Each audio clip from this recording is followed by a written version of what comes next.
All right, let's dive right in. If you're a healthcare coder in Abu Dhabi, getting your classifications right is absolutely everything.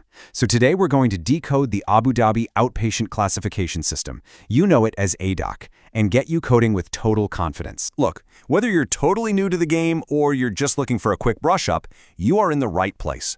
We're going to break down exactly what ADOC is, why it even exists, how it's all put together, and most importantly, the critical rules you're going to use every single day to get those outpatient visits classified perfectly. So, first things first. To really get the rules, you got to understand the mission behind them. Why was ADOC created in the first place?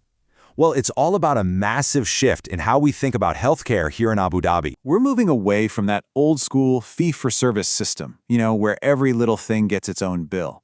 The new way, the ADOC way, is all about value-based, patient-centric care. And here's the key takeaway for you as a coder. The focus is shifting from the individual procedures to the patient's overall needs. This is a huge deal, because it changes the entire way you look at a patient's chart. Okay, so if the focus is different, what's the thing you're actually coding? When you sit down with a patient file, what is that one single unit that you need to identify and classify? This right here. This is it, the outpatient service event. Let's pull that apart. It's an interaction with a patient. It has to have actual clinical or therapeutic content, so just calling to book an appointment doesn't count. And, this is critical, it absolutely must lead to a dated entry in that patient's medical record. This is your fundamental building block for every single claim. And here is the rule you need to burn into your brain.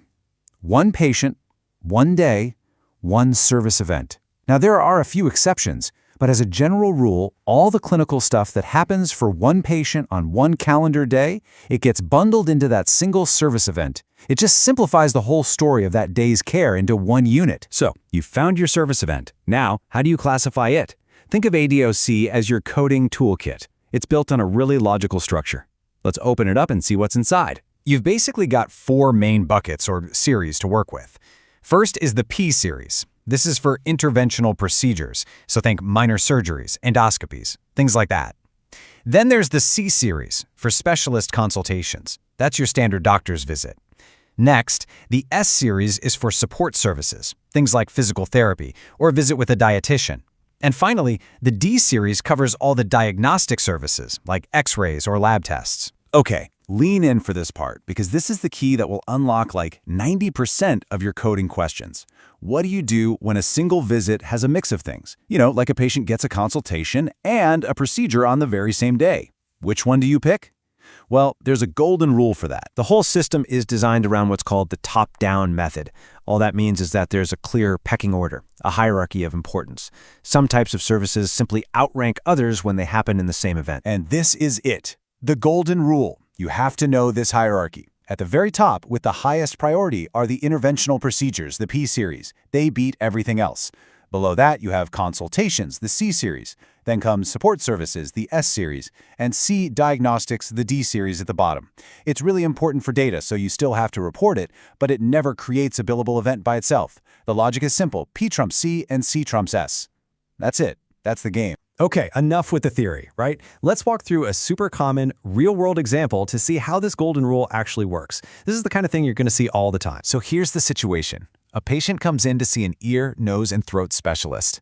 It starts off as a regular consultation, but during that same appointment, the doctor decides a nasal endoscopy is needed and performs it right then and there. So you have two different activities happening in one event. So what's the call? As the coder, what do you choose? Do you code it as a C22, which is the ENT consultation, or do you go with P6 for the endoscopy? Think about it for a second. Go back to that hierarchy. What's the right ADO class here? If you said P6, the endoscopy, you nailed it. This is the hierarchy in action, a perfect example. Even though a consultation happened, that interventional procedure from the P series takes priority. It trumps the C series consultation. So, the entire service event gets classified by the highest-ranking service performed. This is the core logic you'll be using day in and out. So, just remember, ADOC is way more than just a new set of codes. It's a new way of thinking. Your job isn't just about coding procedures anymore. By using this hierarchy, you're telling the true story of that patient's journey. You're identifying the most significant thing that happened in their care that day. It really makes you think, doesn't it? How is this going to change the way you read your very next patient chart? Thanks for watching.